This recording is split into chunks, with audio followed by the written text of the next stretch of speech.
Beta.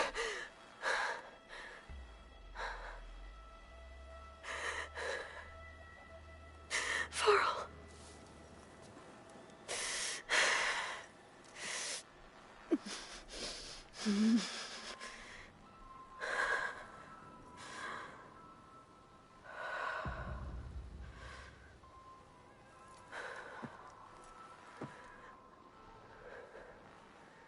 Where am I?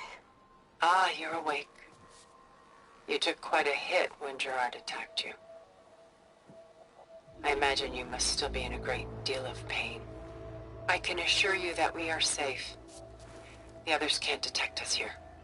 You mean the other Zeniths? You must be Tilda. I wasn't sure if Beta would have told you about me. Where is she? Alive. And while she isn't where she wants to be, not in urgent danger. We must discuss how to get her back, of course, after you've shaken off the cobwebs.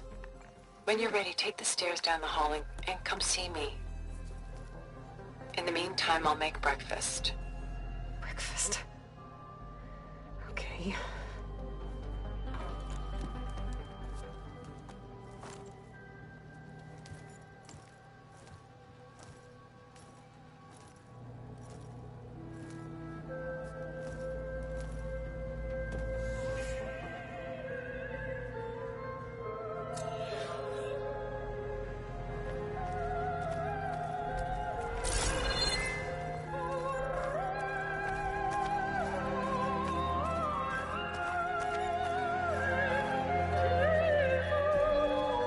What is this? Just a few favorites from my collection. Rescued and stored here just before I went off-world. Take a look, if you like. I'm curious to hear your impressions. My friend is dead. Beta and Gaia are gone, and you want me to look at old paintings? Don't be so quick to dismiss the comfort we can find in art. Or the insight we might gain.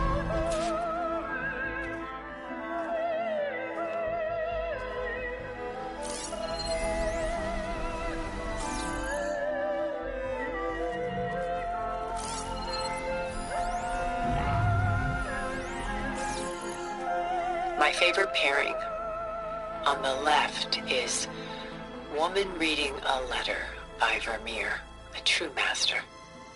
And on the right is a forgery, Woman Reading Music, which fooled experts into believing it was a priceless original. Early in my career, I became fascinated with such deceptions. Eventually, I developed scanning software that could detect fakes with unparalleled accuracy. Is that how you made enough money to buy your way onto the Odyssey? Oh no. I made my real fortune later. Selene and Endymion. She's the goddess of the moon, whereas he's a simple shepherd. Beside her is the god of love, Cupid. So she's sneaking up on him? More like visiting him in secret. The torch that Cupid bears represents Selene's undying infatuation with him. Though the two must remain apart, her love will forever burn. This is Rembrandt painting Jeremiah, a man in mourning. Mourning what? His home. The ancient city of Jerusalem. He foresaw its impending doom, but could do nothing to prevent it. So instead, he saved its treasures from destruction, just as I saved these works. You could say we're kindred spirits. A portrait of the painter, Rembrandt's son Titus, depicted in the habit of a monk. I don't get it. Why would someone like you, with infinite resources, care about this painting of a boy in a hood? It's not the image itself, but the feeling it conveys. The face is bright and defined, but his eyes are downcast, heavy with misfortune. And the background seems to swallow all light. The painting is infused with a sense of loss. I guess I understand how the painter feels. Rembrandt's The Night Watch, by far the most famous painting my homeland ever produced. It was commissioned to honor a militia made up of influential citizens. I guess you must have been an influential citizen. In my day. But not as influential as you've been in this new world.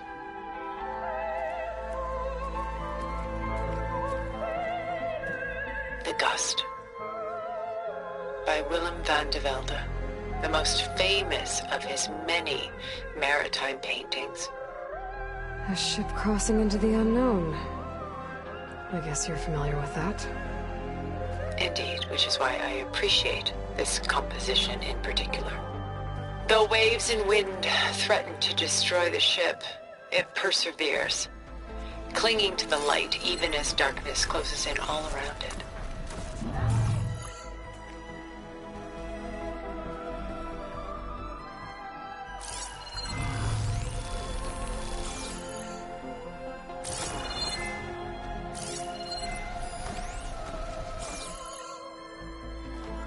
Stunning, isn't it? Paintings were the only masterpieces of my people's golden age. This is Van Vianen's leaded ewer, molded from a single sheet of silver. What was it for? How like Elizabeth you are. Function over form. Its practical purpose was less important than its meaning. Van Vianen created it in honor of his late brother, who himself was a famous silversmith. A memorial. Yes. Such beauty from sorrow.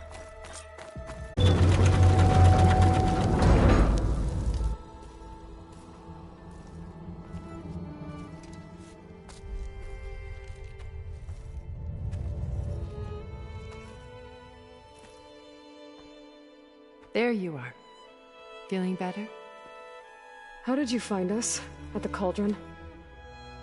And what did you do to everyone right before I passed out? All business, I see. Well, suffice it to say we were keeping a very close eye on Hephaestus, knowing we would need it at some point. Your ruse didn't fool us, and as for my little trick, it was an overload of the senses, accompanied by an energy discharge. Gerard and Eric were only momentarily disoriented due to their shields, but it rendered you unconscious while I got you out. Perhaps some breakfast might steady you a bit?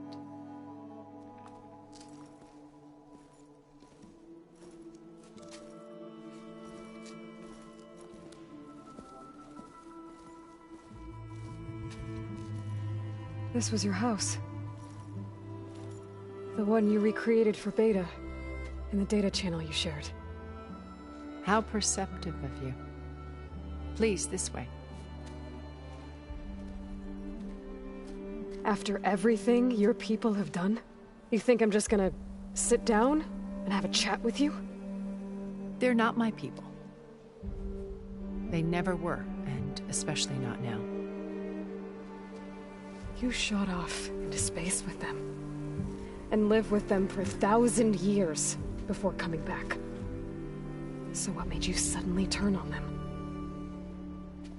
Quite simply, this. My old focus. You repaired it? But that means you've seen... incredible things.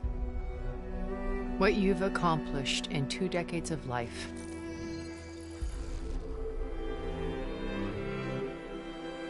A 1,000 years at my back and I haven't even come close.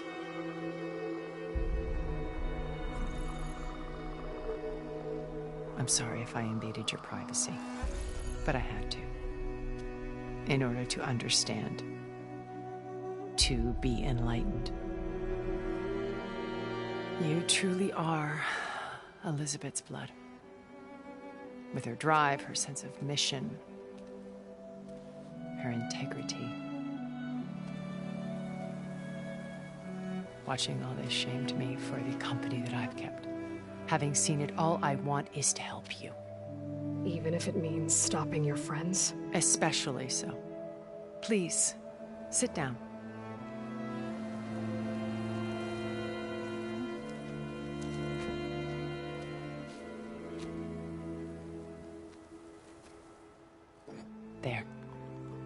That's better. Now, we must recover Beta and Gaia at all costs. By now, you must know that Gerard intends to use Gaia to reboot the Earth's biosphere, remaking this world to specifications that would only suit us immortals. This process will kill every living thing on the planet. He calls it a clean install. Not if I stop him first. Not if we do. And once he and the others are gone, we can work together to fulfill Elizabeth's dream. I'm sure Beta told you that there's a build of the Apollo database on board our ship. A complete collection of human knowledge. With that and Gaia, we could do everything Elizabeth wanted. Heal the biosphere, educate the people of this world, uplift them. Create the world she imagined. Let's not get ahead of ourselves. From what I've seen, your friends are invincible. I do wish you would stop calling them my friends. And they're not invincible. In fact, a friend of yours has found a way to defeat them. Silence. Oh, he's been a busy bee, building an army powerful enough to crash through Gerard's precious base. Yeah. Regala and her rebels. Even now, she's preparing a final march on the Tenakth capital. When she wins, she'll have the entire tribe under her control. Hundreds of warriors and machines to throw at the base. She's been duped. They'll all perish, of course. But it should be enough to break Gerard's defenses and allow Silence to kill him. Along with all the others. Using the new weapon he's developed. Yes, he's found a way to circumvent our shields. Truly an exceptional man. He's planned for everything. Except you and me. You see, while his army is battering down Gerard's doors, you and I will sneak in through a back way. One that only I know about. While Silence and my friends are busy battling each other, we'll take back Beta and Gaia. I told you I want to help you. I mean it.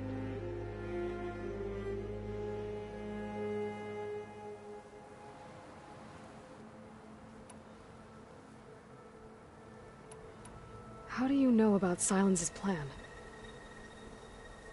He isn't the only one adept at spyware. You hacked his focus? No, he's too careful for that. But his subordinates? Not so much. He gave additional focuses to the tribals he branded the Sons of Prometheus. The ones working with Regala. By tapping their focuses, I learned about most of his dealings. The distribution of override technology, the arming of Tenakth rebels, and the secret pact with Regala to attack Gerard's base. But how did he come up with a weapon that can take down your shields? That's the one thing I haven't been able to figure out, but however he did it, I'm quite certain it will work. With it and the Tenakth army, victory seems to be within his grasp. Such a shame he'll be disappointed.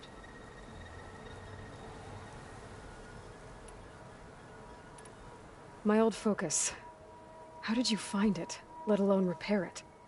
When we encountered you at the Hades Proving Lab, Gerard saw you as a redundancy. I knew better. You were a revelation. After your dramatic escape, bravo, by the way. Gerard and Eric assumed you were dead and gave up the hunt. I wasn't so sure. When the others were busy, I returned to the lab and searched for any trace of you. That's when I found this little treasure. Not easy to repair, but certainly worth the effort. As I watched your life unfold, you were like a splash of color on a worn canvas. What Liz was, and more. Did you show it to the others? Of course not. It was your actions that inspired me to defy them. It's worth noting that if I hadn't found it and watched its contents, I wouldn't have known to save you at the cauldron. You'd be dead. So I should be grateful? If you like.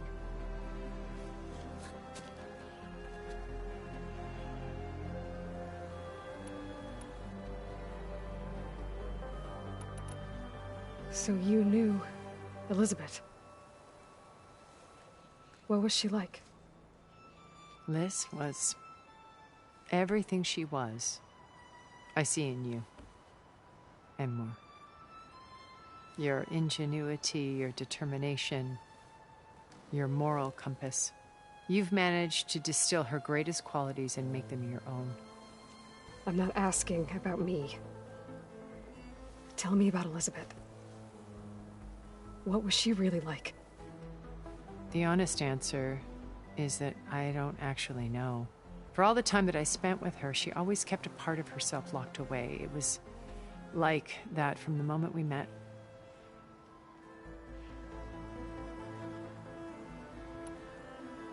So when you met Elizabeth, she was what? Distant? Aloof? Not aloof. Not exactly.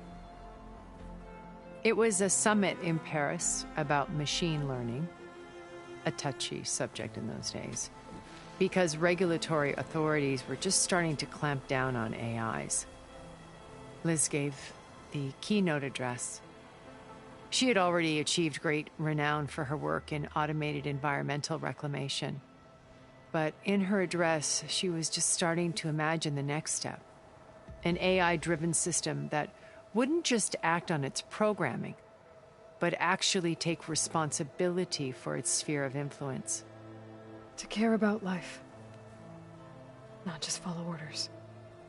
Revolutionary stuff. I was fascinated. And I wanted to meet her for a long time. I watched her after her talk. She had spoken with such moral authority, such empathy. But after that, she retreated. I could tell she felt uncomfortable with all of her admirers. It was as if giving the talk had cost her something. I didn't want to be a pest, so I planned my approach carefully. So how did you finally approach Elizabeth after her talk? I picked the right moment. The morning of the next day, right as she came back to the conference, she had just had her coffee. She was fresh, rested. It was like she had braced herself for the onslaught of colleagues. I asked if I could walk with her, then put forth a question about her talk that I thought was intelligent. Her answer made me realize it wasn't, but she was very welcoming. Almost as if we were previously acquainted. It was only halfway through the conversation that I realized she knew exactly who I was. It was quite a shock to me. My business was trafficking in secrets, and I took great pains to protect my anonymity. So that was Liz, perpetually one step ahead. I came to view our meeting as a metaphor for our friendship. She always seemed to know me far better than I knew her. I guess I know the feeling.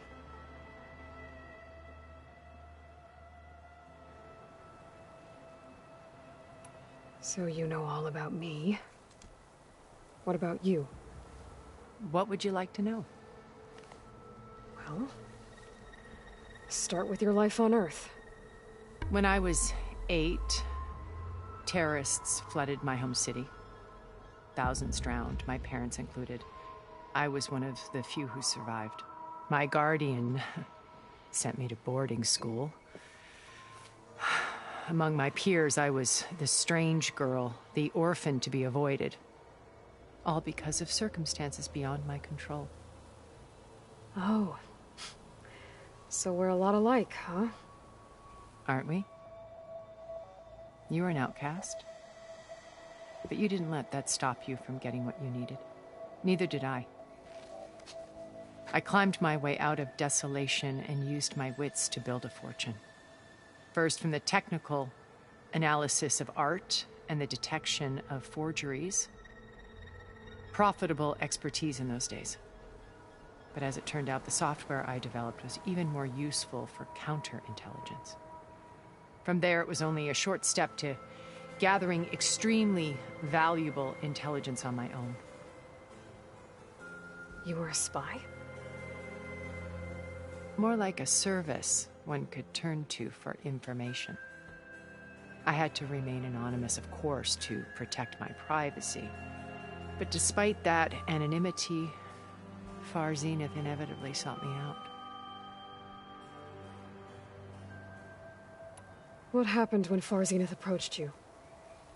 They painted an irresistible vision of humanity's future. One where we need not fear illness or death, where we explored the furthest reaches of the stars and thrived. It was only later that I realized that they only intended to bequeath this future to the rich and powerful. By the time I finally figured it out, the walls were closing in, Pharaoh's machines were devouring the earth. So I accepted Far Zenith's invitation to a birth on the Odyssey. I wanted Liz to come, but she had nobler plans, as you well know.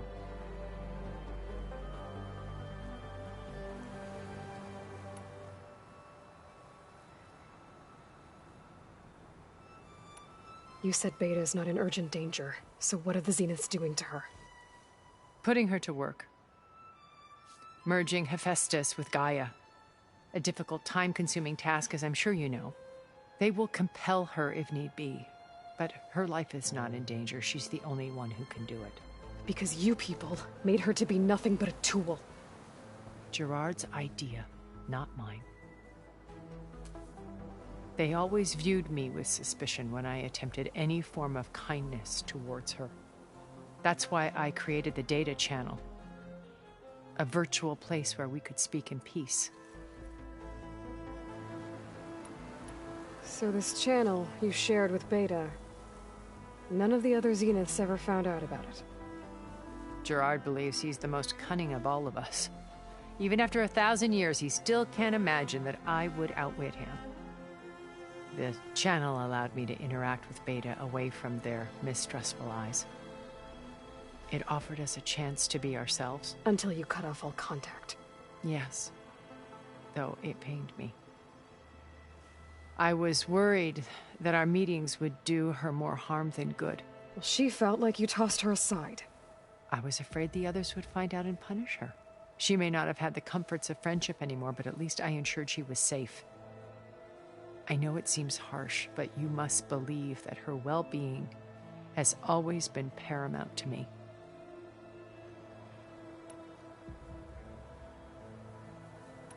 Why did you make the data channel look like this place? I built this house as a shelter to weather any storm. A safe place. Not just for me, but for the art stored below. Cultural artifacts of incalculable value. Truly some of the greatest achievements of human civilization. And you wanted Beta to see them? Yes. Her upbringing was so cold and technical. I thought if she could experience Vermeer and Rembrandt, it would bring something else into her life.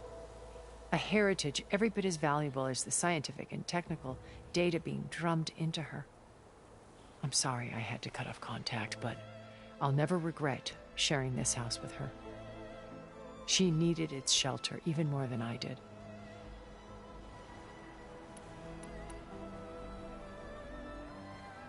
So you didn't know the other Zeniths were monsters until it was too late? I knew some of them were, certainly. It wasn't until we were off-planet that I understood the true scope of their greed. I was grateful to simply be alive, but the others became obsessed with a kind of effortless immortality. They built a colony where machines serviced their every need, where any memory or fantasy could be endlessly savored in virtual reality. It wasn't life. It was stultifying, a pampered dream state. As the decades passed, I withdrew more and more, alone yet again, but this time with eons to consider my mistakes.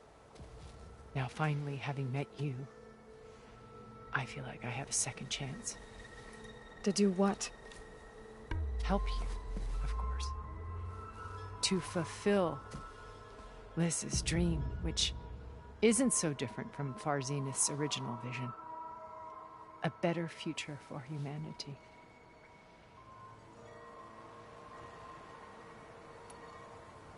Beta told me your colony was destroyed. That you came back to Earth because you had nowhere else to go. It's true. After we reached our destination, a planet in the Sirius star system, we spent decades building a new home. The physical constraints of Earth, the boundaries of mortality, gone. To think of what we could have done with it. It might have been a utopia. Instead, we stagnated, absorbed in effortless comforts and virtual realities. It took a cataclysm to finally yank us out of our stupor. What happened? A massive geological event. We knew of instabilities in the planet core, but we underestimated them. By the time the collapse was upon us, it was too late to stop it. Only a few of us made it to the ship in time. We set course for Earth, the only safe harbor left to us. Which you decided to make unsafe for anyone else. Not me. Gerard. He believes it's better to wipe the canvas clean than work around the smudges. No more primitive tribes, no more combat machines, only a blank slate to do with as he pleases. But we will stop him. All we have to do is get into that base. Regala's only interested in killing Hekarro and waging war on the Karja. What does she have to gain by attacking Zeniths? It's the price she must pay for her war. Without the ability to override machines, her little rebellion would have languished in the desert. So she trades with the Sons of Prometheus. Machines to help her overthrow Hekarro. In exchange for an assault on the base.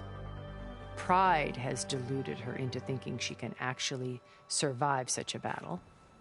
And all without ever knowing who the Sons of Prometheus really answer to. Yet for all of Silence's brilliance, still he underestimates you. That blind spot is what will allow us to take Beta and Gaia right out from under him. While hundreds of Tenakth are cut down outside. What exactly is your plan to sneak into the Zenith base? We will make use of a lesson I learned from an early age. Always know your exits. In this case, a place where Gerard's new construction meets the ancient foundation, a passage that only I can access. When Silence flings his army at the base, we will enter through this back door, bypassing most of the fighting. The distraction will provide us with a window in which to rescue Beta and Gaia. Once we're inside the base, where will we find Beta and Gaia? Here in the command center. By then, Gaia will have been reunited with all of its subordinate functions, including Hephaestus. What about the alpha build of Apollo on your ship? A simple matter of recovery once the others have been dealt with. With that in hand, we'll have everything we need to make this world as it should be.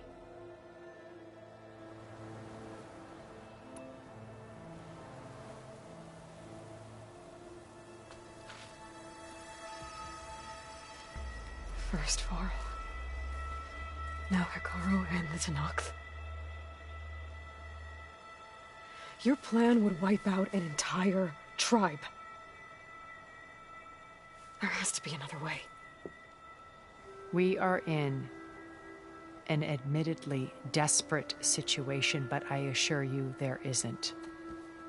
Remember Zero Dawn. Elizabeth's sacrifice. Sometimes many have to die for a new world to grow. If it looks impossible, look deeper. Wait. The data channel.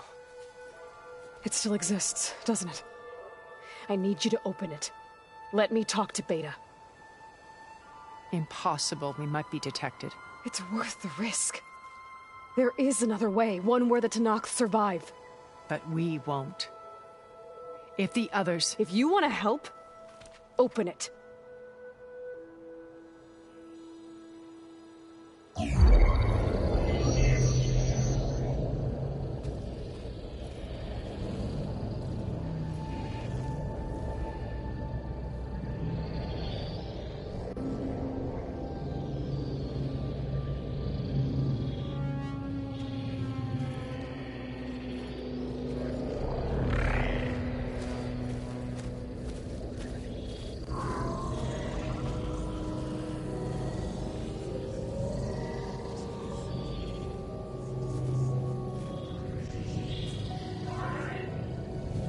What are they doing to her? Virtual reality dissociation. The manual merge of Hephaestus will take hours upon hours of tedious micromanagement. If she resists the work, they run simulations to induce feelings of isolation and despair. Beta, can you hear me? You're alive. They're watching me. I can't hold up this extra projection for long. You should have killed me. No. No, look at me. I'm coming for you. I promise. Okay? I just need you to hold out a little while longer and work on the merge.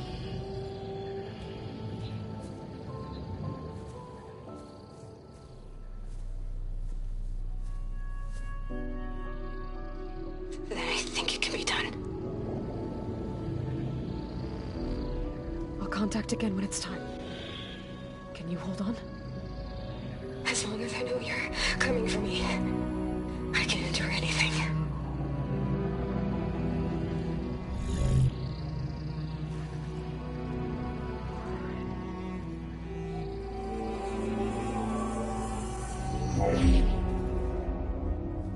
All right.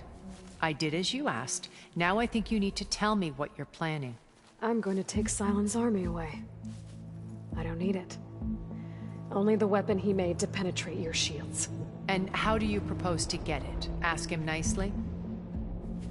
Without Regala and her rebels, he won't have a choice. We'll be his only option. Only option for what? What did you tell her?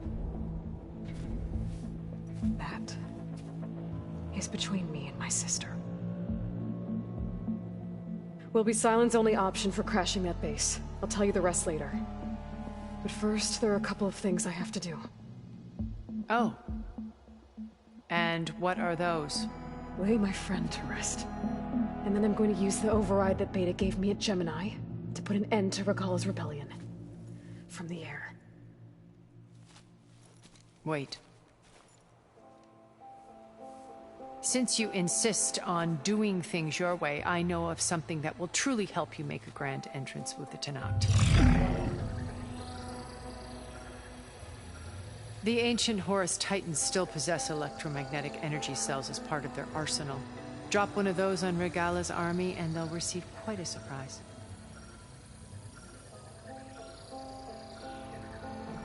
So go, do what you must. I'll come to your base if you manage to bring silence to the table. Not if. When.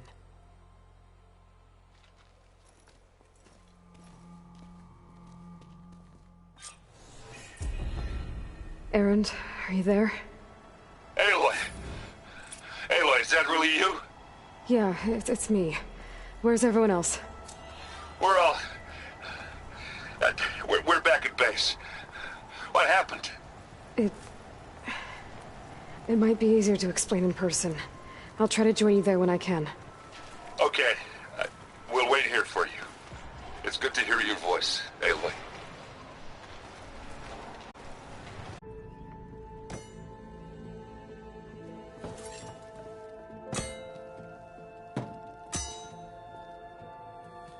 When you're wounded, you have to strike back. Draw blood. Hey! Can I get one damn minute to mourn my friend? Regala is going to slaughter my tribe to overthrow Hikaru. The Zeniths have Beta and Gaia. We can't sit around wallowing in our losses. Kotallo's right. We must fight. Oh, all right. So what are we gonna do, huh? Take on all of Regala's rebels? Not to mention the Zeniths. What can we even do? Throw ourselves at their base? Something like that.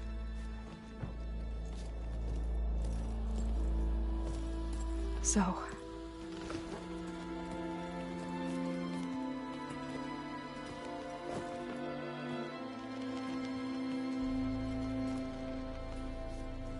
After we lost contact with you, we regrouped and went to Gemini. What happened? The recording we found on Varl's focus cut off when that Zenith Eric... The Zeniths were tracking Hephaestus. When Gaia trapped it in Gemini, they knew where we were. After Varl tried to stop them. They took Beta and Gaia. I only survived because one of the Zeniths turned against the others to save me. One of them? Well... at least we didn't lose you too. So what do we do now? We're going to defeat the Zeniths. And get Beta and Gaia back. But first... we're going to stop Regala. How? Back in Gemini, Beta gave me... a gift. There's something I need to do first to make it work, but it could put an end to the bloodshed. Word is, Regala's readying her army for an all-out assault on the Grove. I need to be there. I know. Go. Stand with Hekarro. And keep an eye on the sky.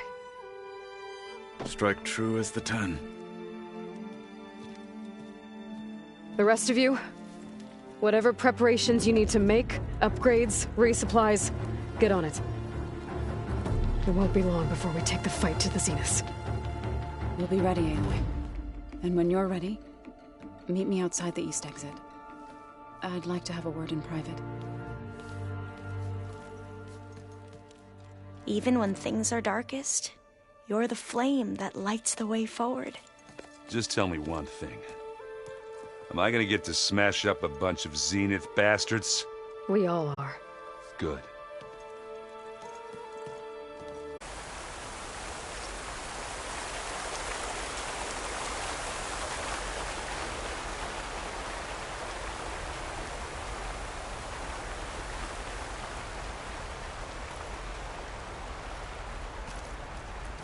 Over here, Aloy.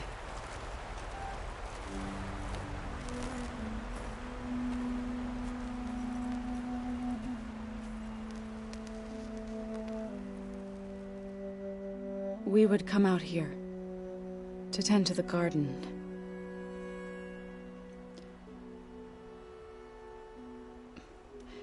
Sometimes I needed fresh air. Other times we would simply sit and watch the sunrise.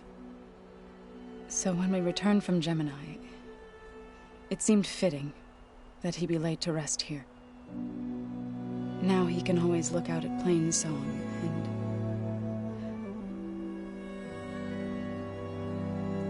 further east to the Nora Sacred Lands. He would have liked that. He often spoke of his sister, Vala. He said she used to gather her favorite golden blooms and tie them to her spear. Their mother called it useless, but Vala was stubborn. Yeah, she seemed like that. It wasn't easy. But I tracked down the flower. Gathered its seeds.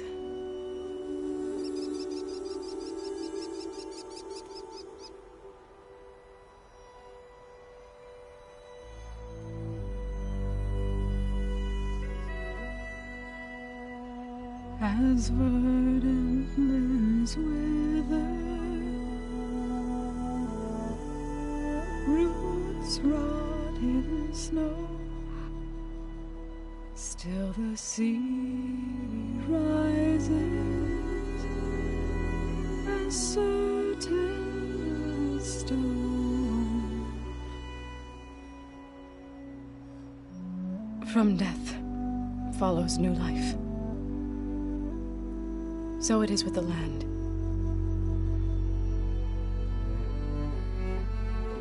And so it is with us. I'm with child, Aloy. I was going to tell him when he got back from Gemini. Instead, one day, I'll bring our child here. We'll sit among the blooms and watch the sunrise. I never got to tell him.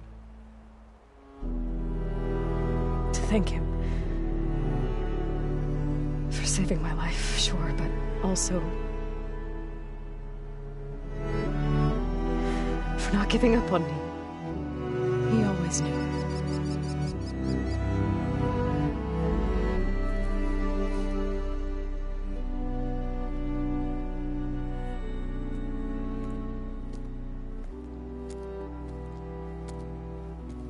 Goodbye, Varl. I promise to look after them.